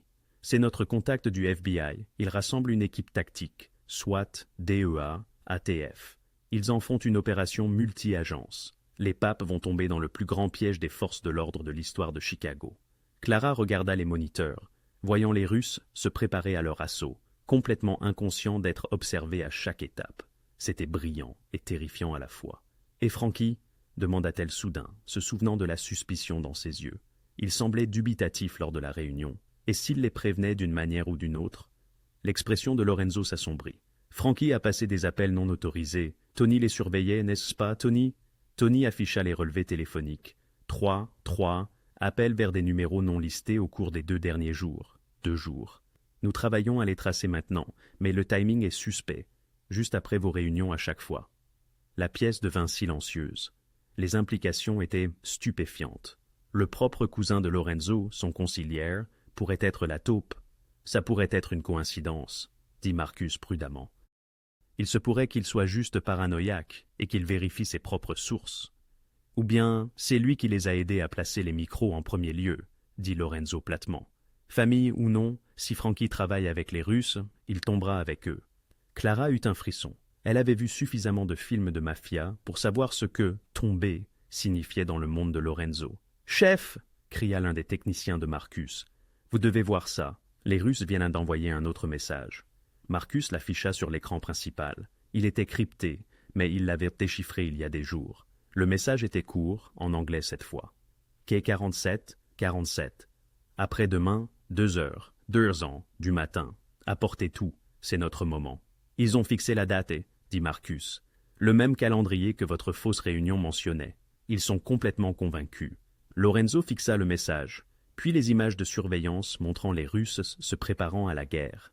Ses ennemis étaient sur le point de tomber dans un piège de leur propre fabrication, déclenché par le murmure d'une femme de chambre et un mensonge soigneusement construit. « Messieurs, dit Lorenzo calmement, préparez-vous pour la phase finale. Après-demain, nous résoudrons le problème des papes définitivement. » Clara regarda les écrans, les Russes s'armant, le FBI coordonnant ses équipes tactiques, le réseau de surveillance et de contre-surveillance qui avait transformé la demeure de Lorenzo en centre d'une guerre de l'ombre. Elle avait demandé à son patron d'arrêter il y a une semaine.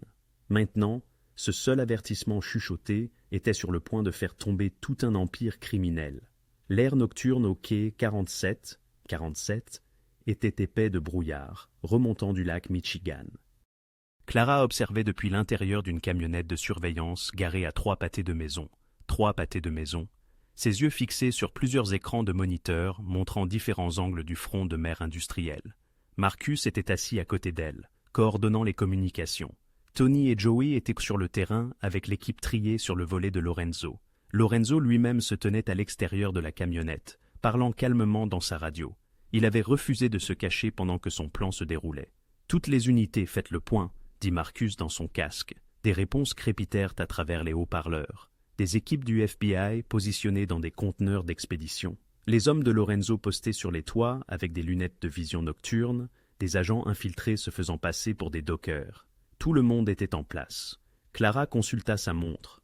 1h47 du matin. 13 minutes avant l'arrivée des Russes, s'attendant à une cargaison d'armes qui n'existait pas. Mouvement sur l'approche nord. Une voix rapporta par radio. 3 véhicules, des SUV, se dirigeant vers l'entrée du quai. Marcus afficha l'imagerie thermique. Clara observa des signatures thermiques montrant plusieurs figures armées dans les véhicules.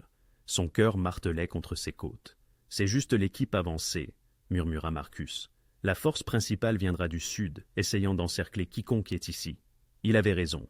2 minutes plus tard, d'autres véhicules apparurent sur les caméras du sud. Un convoi de 5 SUV et un fourgon se déplaçant en formation comme une opération militaire. « Mon Dieu !» murmura Clara. « Combien en ont-ils amené ?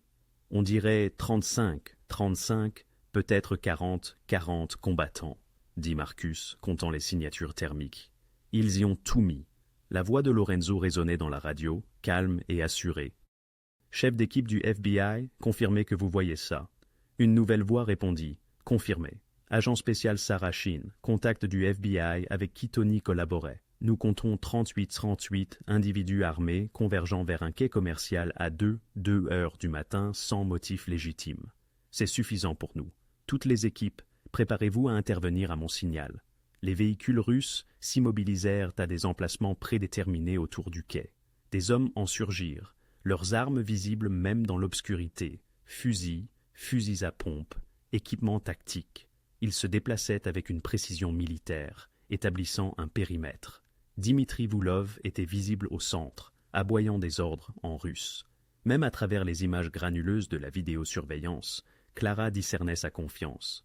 Il se croyait sur le point de gagner. « Ils sont en position », rapporta Marcus, totalement exposé. « FBI, vous êtes autorisés à intervenir », déclara Lorenzo à sa radio. « Toutes les unités, allez. » Le quai explosa dans le chaos. Des projecteurs jaillirent de toutes parts, transformant la nuit en un jour aveuglant. Des agents du FBI apparurent de conteneurs maritimes, d'entrepôts, de positions dissimulées partout. Des véhicules de police bloquèrent toutes les voies d'évacuation. « Agents fédéraux, jetez vos armes au sol. » Les Russes se figèrent, pris au dépourvu, sans échappatoire. Quelques-uns levèrent à leurs armes, mais ils étaient en infériorité numérique de 3 contre 1. Clara observa l'expression de Dimitri se transformer de la confiance à l'effroi lorsqu'il réalisa qu'ils avaient été piégés. En 90 secondes, tout était terminé. Pas un coup de feu n'avait été tiré. Les Russes jetèrent leurs armes et se jetèrent au sol, tandis que les agents du FBI les submergeaient, des attaches autobloquantes et des menottes apparaissant à leurs poignets. « Cible sécurisée », annonça la voix de l'agent Sheen. 38, suspects en garde à vue, multiples accusations de port d'armes, articles sur le crime organisé. Ce sera une rafle qui marquera les carrières. Bon travail, monsieur Ducas.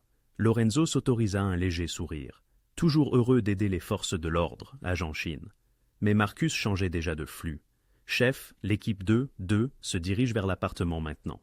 L'attention de Clara se porta sur de nouveaux écrans montrant le couloir intérieur du gratte-ciel de luxe. Une équipe tactique, les hommes de Lorenzo, pas du FBI, approchaient de l'unité 427 avec une précision militaire. Ils avaient des caméras montées sur leurs casques, offrant à Marcus de multiples points de vue. Effraction dans 3, 2, 1.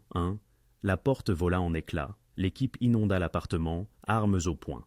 Pavlov eut à peine le temps de lever les yeux de son poste informatique avant d'être plaqué au sol. L'appartement était vide par ailleurs.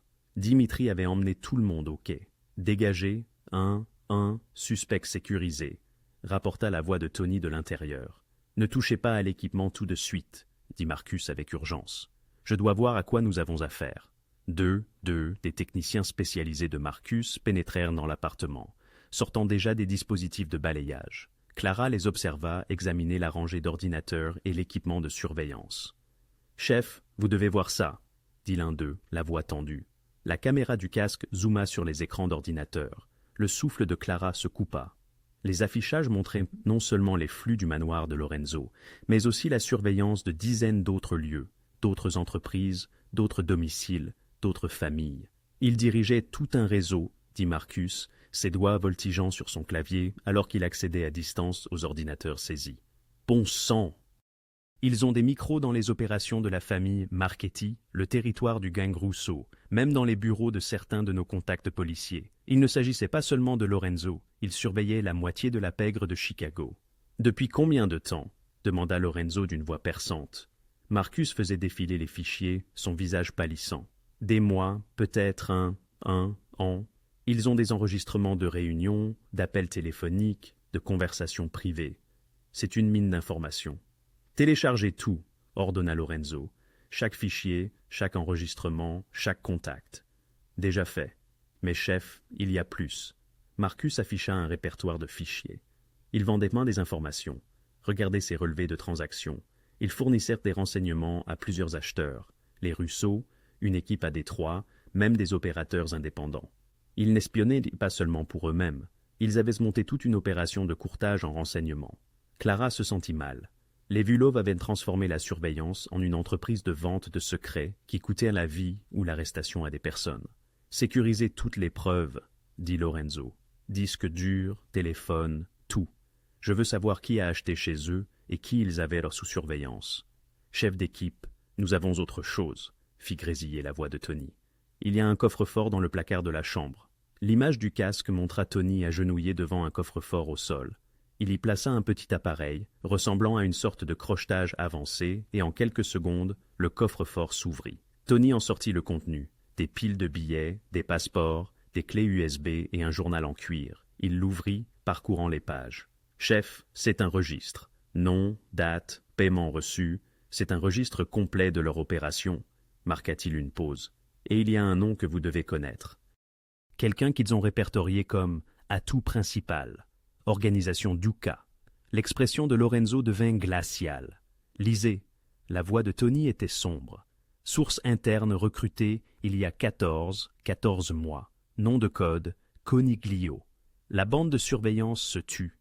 Le ventre de Clara se serra alors qu'elle comprenait la portée de cette révélation. Coniglio, conseiller en italien. Franchi, le cousin de Lorenzo, son conciliaire. Fils de pute, murmura Lorenzo. C'était lui depuis le début. Marcus afficha plus de fichiers, recherchant maintenant spécifiquement tout ce qui concernait Coniglio. Les preuves envahirent dans les écrans, des paiements totalisant des centaines de milliers de dollars, des rapports détaillés que Franchi avait fournis sur les opérations de Lorenzo, même des copies de SMS où Franchi donnait aux Russes des codes d'accès et des horaires.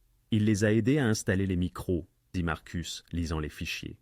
C'est lui qui a engagé l'entrepreneur qui les a installés. Il leur a donné vos protocoles de sécurité, vos routines quotidiennes, vos faiblesses. Il vous vend depuis plus d'un an.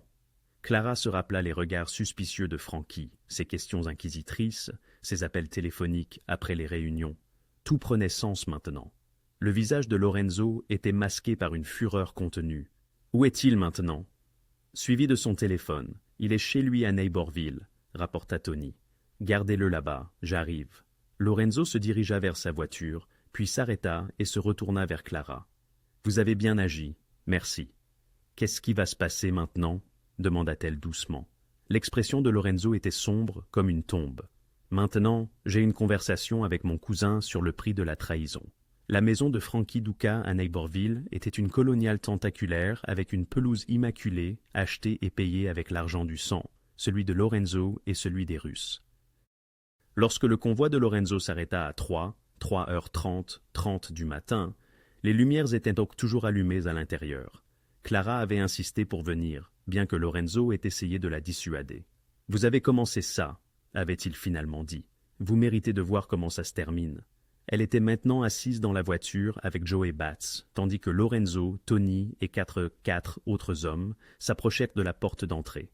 Ils ne frappèrent pas. Tony utilisa une clé. Lorenzo avait les clés de toutes les maisons de son cercle intime, un fait qui semblait soudain moins être une preuve de confiance qu'une assurance. Ils trouvèrent Frankie dans son bureau, un verre de whisky à la main, fixant son téléphone. Il leva les yeux à leur entrée, et Clara ne vit aucune surprise sur son visage, seulement de la résignation. « Je me demandais combien de temps cela prendrait, » dit Frankie doucement. Lorenzo referma la porte derrière eux. Lorsqu'il parla, sa voix était plus froide que Clara ne l'avait jamais entendue. 14 mois, Frankie. 14 mois que tu me vends aux Russes. Mon propre cousin. Le sang de mon père. Frankie but une longue gorgée. Ton père était un dinosaure qui ne voyait pas l'avenir. Tu es comme lui, trop fier, trop traditionnel. Les Russes sont l'avenir, Lorenzo. Ils ont des connexions, des ressources, une portée que tu ne peux égaler. J'ai essayé de te dire de faire la paix avec eux, de partager le territoire, mais tu n'as pas voulu écouter. Alors, tu as décidé de me détruire à la place. J'ai décidé de survivre. Frankie posa son verre. Tu penses que les Volov m'ont approché? C'est moi qui les ai approchés. J'ai vu comment le vent tournait. Dans 5 ans, ils contrôleront Chicago, et j'allais être du côté des vainqueurs. Tony s'avança, sa main près de son arme, mais Lorenzo leva une main pour l'arrêter. « Dis-moi comment tu as fait, » dit Lorenzo. « Tout. Tu me dois au moins ça. » Frankie rit amèrement. « Quelle importance maintenant? Tu as déjà gagné. Les Volov sont en garde à vue du FBI. Leur opération est terminée.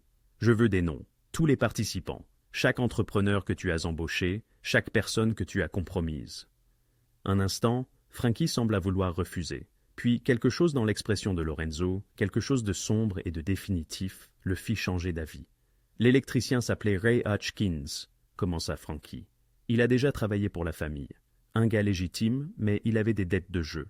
Je lui ai dit que les Russes effaceraient ses marques, 50 000 dollars, s'il installait du matériel de sécurité lors d'un appel d'entretien de routine.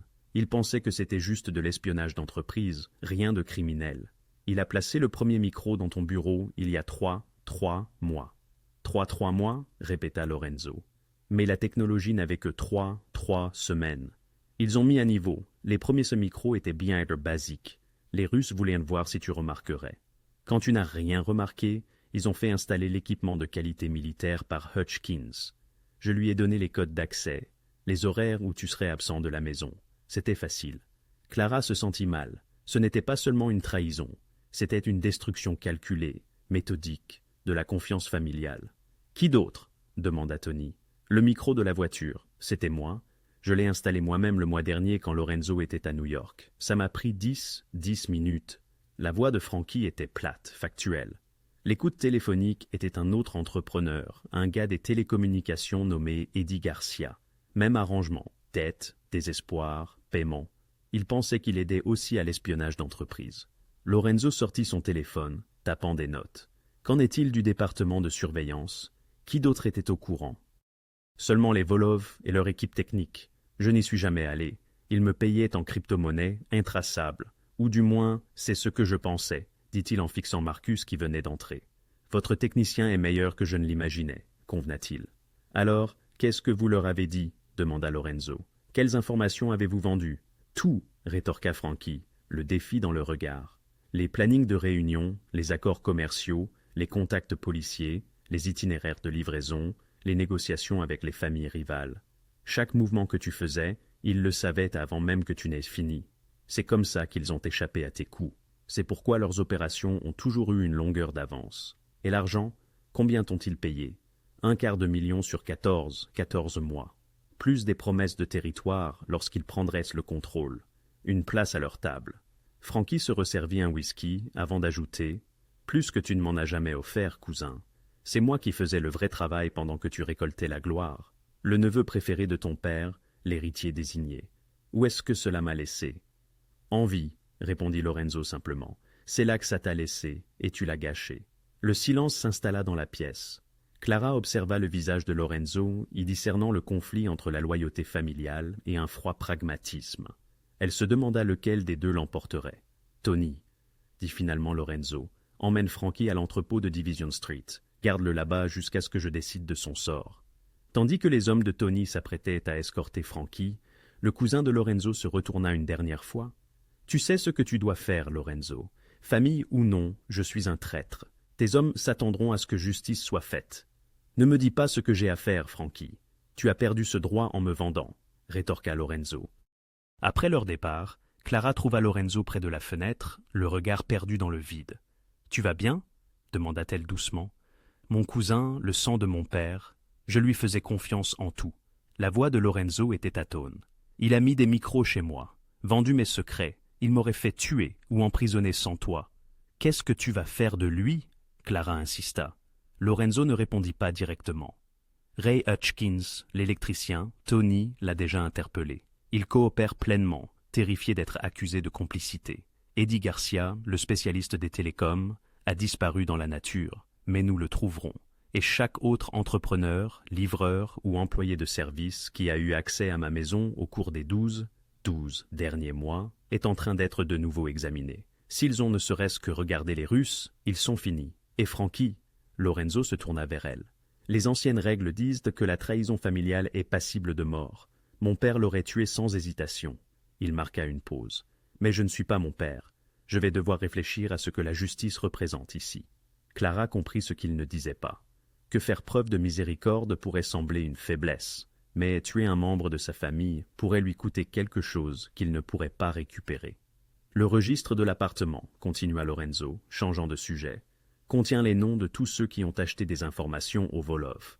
17 acheteurs différents, des familles rivales, des fonctionnaires corrompus, même quelques journalistes. Marcus est en train de tous les retrouver. Demain, nous saurons qui a utilisé les renseignements russes contre nous. Qu'allez-vous faire avec ces informations? Un sourire froid apparut sur le visage de Lorenzo. Cela dépendra de qui ils sont et de ce qu'ils savent. Certains paieront pour leur déloyauté. D'autres pourrissent devenir de précieux alliés s'ils sont correctement motivés. Son téléphone vibra. Il le consulta, puis montra l'écran à Clara. C'était une alerte d'actualité. Raid massif du FBI contre un réseau de crime organisé. 38, arrestation au dock de Chicago. C'est déjà aux informations, fit remarquer Lorenzo. Au matin, tout le monde à Chicago saura que l'opération VC-Ave est terminée. Et le mieux, c'est que le FBI qualifie ça d'enquête interagence réussie, avec l'aide d'informateurs confidentiels. Mon nom n'apparaît nulle part. Clara sentit le poids de tous les événements. Le murmure qui avait tout déclenché, les écoutes, la contre-surveillance, le piège élaboré. Il y a 7 jours. Elle n'était qu'une femme de ménage essayant de payer son loyer. Aujourd'hui, elle se tenait dans la maison d'un traître à 4 heures du matin, observant un chef de mafia consolider son pouvoir par une tromperie calculée. « Tu devrais rentrer chez toi, » dit Lorenzo. « Repose-toi, c'est fini pour toi. » Mais Clara savait que ce n'était pas vrai. Elle avait trop vu, trop su. Désormais, elle faisait partie du monde de Lorenzo, qu'elle le veuille ou non. « Est-ce vraiment fini ?» demanda-t-elle. Lorenzo la regarda avec ce qui ressemblait à du respect. « La guerre contre les Russes, oui, mais il y a toujours un autre combat à venir. C'est le métier que nous faisons. Tu es sous ma protection maintenant, Clara, pour la vie. Ce n'est pas négociable. » Son ton s'adoucit légèrement. « Mais cela signifie aussi une opportunité si tu la veux. Tu as prouvé que tu es intelligente, loyale et courageuse. Ces qualités sont rares. » Clara pensa à son petit appartement, aux frais médicaux de sa mère, aux avertissements de son frère décédé concernant la vie qu'il avait choisie. Elle pensa à la façon dont un avertissement discret avait tout changé. « Laisse-moi y réfléchir, » dit-elle finalement. « Lorenzo hocha la tête. C'est juste. Maintenant, ramenons-toi chez toi. La purge commença à l'aube. Clara arriva au manoir à 6 heures du matin et trouva la moitié du personnel disparu. Maria, la chef ménagère qui travaillait pour les DeLuca depuis 15 ans, rangeait ses affaires dans des cartons, les larmes coulant sur son visage.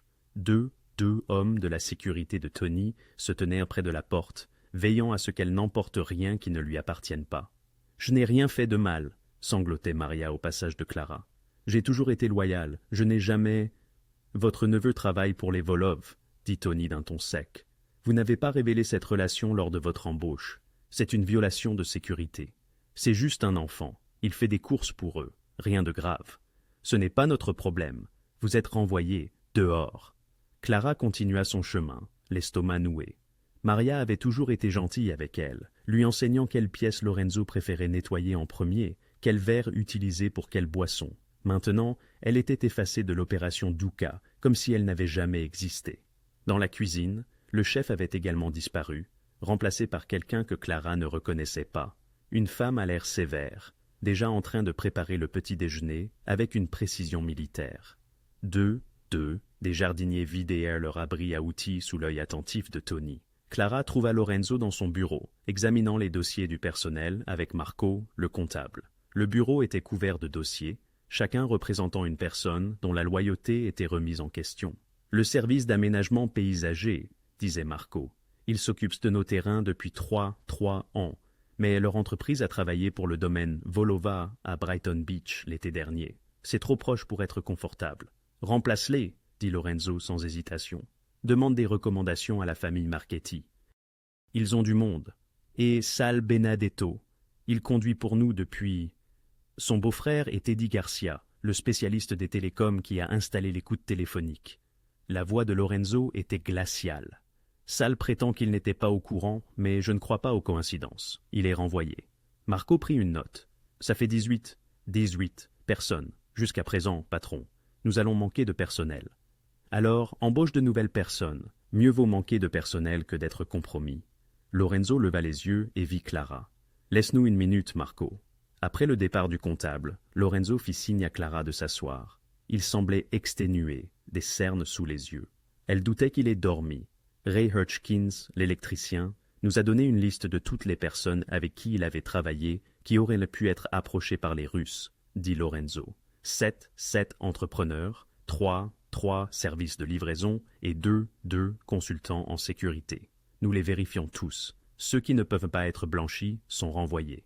Ça fait beaucoup de monde, dit Clara doucement. C'est nécessaire. Les Volov ont infiltré mon opération à tous les niveaux. Ils savaient des choses qu'ils n'auraient pas dû savoir. Pas seulement grâce au rapport de Frankie, mais aussi grâce à des personnes qui ont vu des choses, entendu des choses et ont été payées pour les partager. Il sortit une liste. Marcus a trouvé des enregistrements de paiement. 12 personnes sur ma paie ont pris de l'argent des Russes à un moment donné au cours de la dernière année. Certaines ne savaient même pas qu'elles travaillaient pour eux. Elles pensaient qu'il s'agissait d'espionnage industriel, de collecte de renseignements concurrentiels. Peu importe, elles sont parties. « Et celles qui ont refusé ?» demanda Clara. « Celles que les Russes ont approchées, mais qui ont dit non ?» L'expression de Lorenzo s'adoucit légèrement. « Ce sont celles que je garde et que je récompense. La loyauté face à la tentation est rare. » Il marqua une pause. « Comme toi. Ils t'ont offert 5 000 $ et ont menacé ta mère, et tu as quand même dit non. Ce genre d'intégrité ne s'achète pas. » Au cours des 3 jours suivants, Clara observa la transformation de l'opération Duca se dérouler avec une efficacité discrète. Ce n'était pas spectaculaire. Pas de violence, pas de corps, pas de spectacle public. Des personnes disparaissaient simplement de l'organisation, remplacées par de nouveaux visages qui avaient été minutieusement contrôlés. Le système de sécurité fut entièrement remanié. L'équipe de Marcus balaya chaque pièce, chaque véhicule, chaque ligne téléphonique, installant de nouvelles communications cryptées et des équipements de détection avancés. Le personnel du manoir fut tenu de passer par des détecteurs de métaux et des fouilles aléatoires. De nouveaux protocoles exigeaient des codes d'autorisation pour l'accès aux zones sensibles. Tony mit en œuvre une politique de « besoin de savoir ». L'information était compartimentée afin que personne, à l'exception de Lorenzo, ne connaisse l'image complète d'une opération. Les lieux de réunion changeaient de manière aléatoire. Des mots de code remplaçaient les noms dans les conversations téléphoniques. Les fournisseurs changèrent également. Le distributeur d'alcool, qui servait le manoir depuis une décennie, fut remplacé après que des vérifications d'antécédents révélèrent que son responsable d'entrepôt avait fait de la prison avec un associé connu des Volov. Le fournisseur de produits de frais fut changé. Même l'entreprise qui entretenait les voitures de Lorenzo fut remplacée par une autre n'ayant aucune connexion russe. Clara entendit, par le personnel restant, que trois des soldats de Lorenzo avaient été rétrogradés ou réaffectés. Ils n'avaient ici rien fait d'ouvertement déloyal, mais ils avaient été imprudents, parlant trop librement en public, se présentant aux réunions à des heures prévisibles, créant des schémas que les Russes pouvaient exploiter. L'inattention n'est qu'une trahison lente, a affirmé Tony à son équipe de sécurité lors d'une réunion que Clara a saisie au vol. Si vous ne respectez pas les protocoles, vous n'avez pas votre place ici, aucune exception. Le 4e jour, alors que Clara s'affairait à nettoyer la bibliothèque du 2e étage, la conversation téléphonique de Lorenzo depuis son bureau lui est parvenue. Non, les sous-traitants ne parleront pas. Leurs connaissances sont trop limitées pour être pertinentes, et la prison les effraie plus que tout. Un silence. « Frankie, on s'en occupe. Les affaires de famille restent en famille. » Une autre pause. « Oui, j'en suis certain. L'organisation est plus propre aujourd'hui qu'elle ne l'a été depuis des années. Le réseau Vilov est anéanti, et tous ceux qui nous ont compromis sont partis. Nous repartons à zéro. » Cet après-midi-là, Clara a croisé Polly Marchetti dans le couloir. Le bras droit de Lorenzo paraissait curieusement vieilli, plus gravement concerné. « Le patron m'a parlé de ce que vous avez fait, » a chuchoté Polly. « M'a raconté comment vous avez détecté le micro, comment vous l'avez averti. Il fallait du courage, gamine. »« J'ai simplement agi selon ma conscience, » a répliqué Clara. « La plupart des gens ne le font pas. La plupart détournent le regard, baissent la tête, se protègent avant tout. » L'expression de Polly était empreinte de respect. Vous l'avez protégé le premier, ça compte. Alors qu'il s'éloignait, Clara a réalisé que la dynamique de l'organisation avait totalement basculé. Avant, elle était transparente, la domestique, un élément de décor, la personne que personne ne remarquait. Désormais, on lui adressait des signes de tête dans les couloirs. Des hommes comme Polly et Tony la traitaient avec considération. Même le langage corporel de Lorenzo avait évolué en sa présence. Il s'adressait directement à elle, sollicitait ses observations, faisait confiance à sa présence lors de moments délicats. Ce soir-là, alors que Clara s'apprêtait à partir, Tony l'a interpellée à la porte. « Le patron veut vous voir demain matin, à 9 heures précises, dans son bureau. Mettez-vous sur votre 31. » Il aperçut son air perplexe et a esquissé un léger sourire. « C'est une bonne nouvelle, Clara, faites-moi confiance. » Cette nuit-là, allongée dans son petit appartement avec Joey Batts posté à l'extérieur comme à son habitude, Clara a repensé à tous les bouleversements. Un murmure d'avertissement avait révélé un traître, détruit une organisation rivale et purifié l'empire de Lorenzo de sa corruption. Mais cela avait également coûté leur emploi, leur subsistance à plusieurs personnes. Maria était partie. S était partie.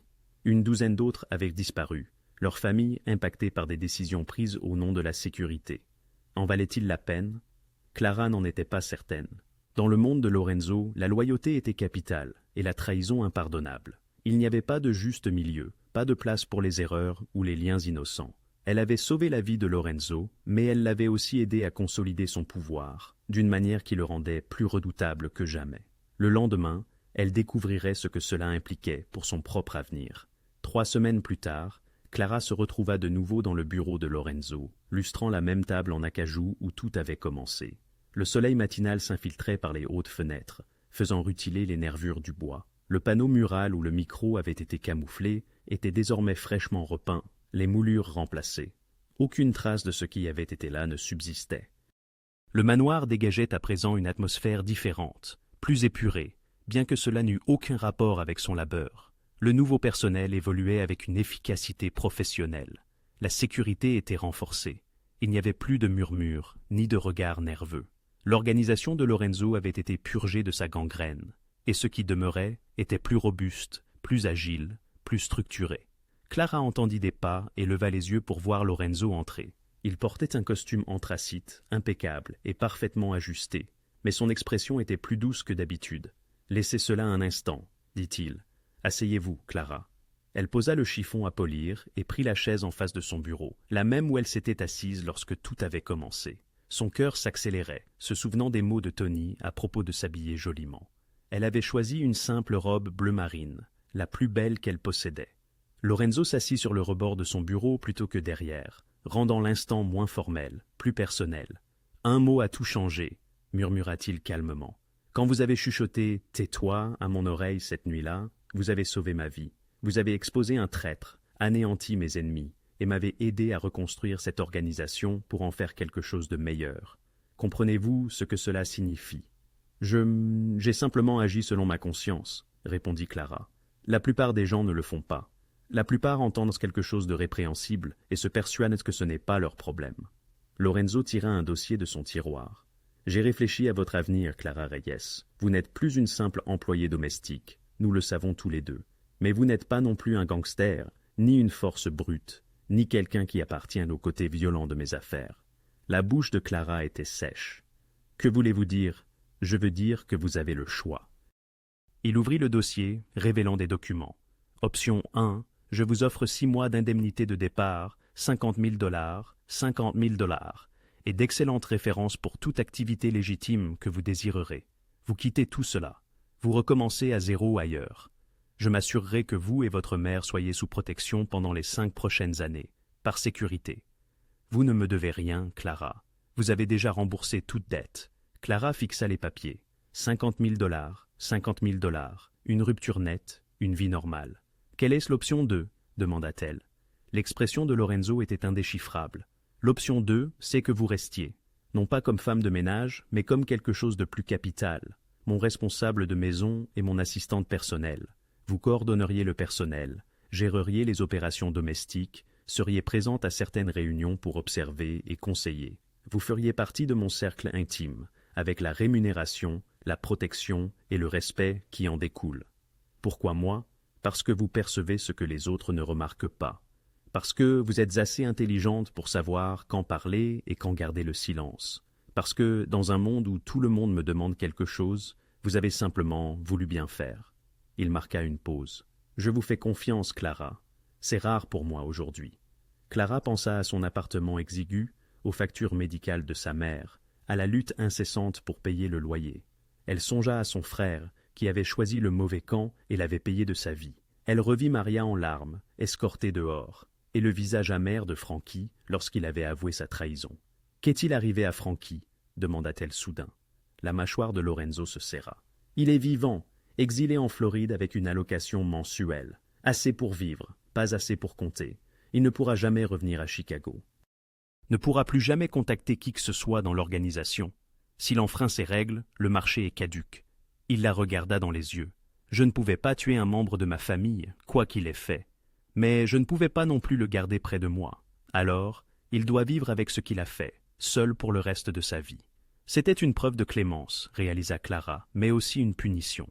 Être coupé de tout et de tout le monde qu'il avait connu, vivre de la charité du cousin qu'il avait trahi. « Si je reste, dit Clara avec prudence, je ne deviens pas une criminelle, je n'aiderai à rien d'illégal.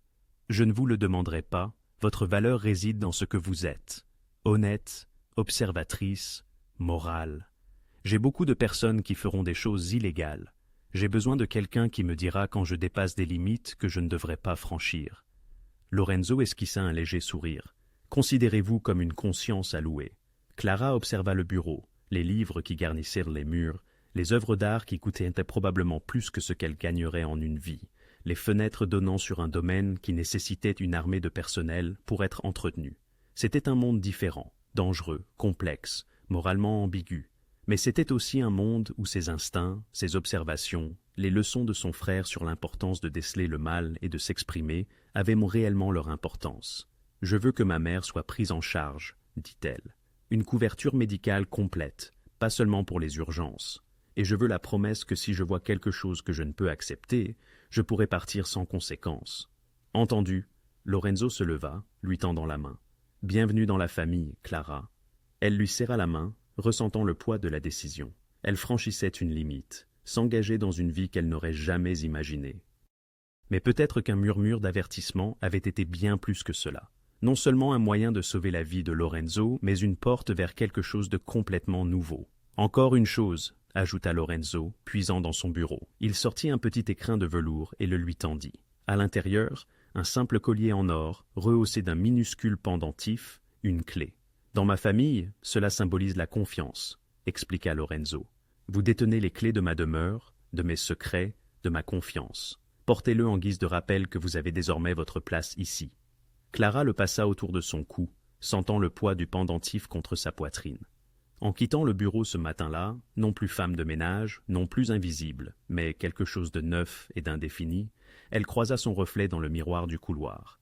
La femme qu'elle y vit était différente de celle qui était arrivée dans ce manoir 3 mois plus tôt. Cette femme-là avait survécu, cachée, discrète. Celle-ci dégageait de la puissance, du respect et un sens. Elle ne l'avait jamais cherché, jamais voulu. Mais un simple murmure d'avertissement dans l'obscurité avait bouleversé l'équilibre d'une guerre de pouvoir entière. Et maintenant, elle se tenait au centre de tout cela. Clara toucha le pendentif en forme de clé à son cou et sourit. Parfois, les voix les plus calmes transforment tout.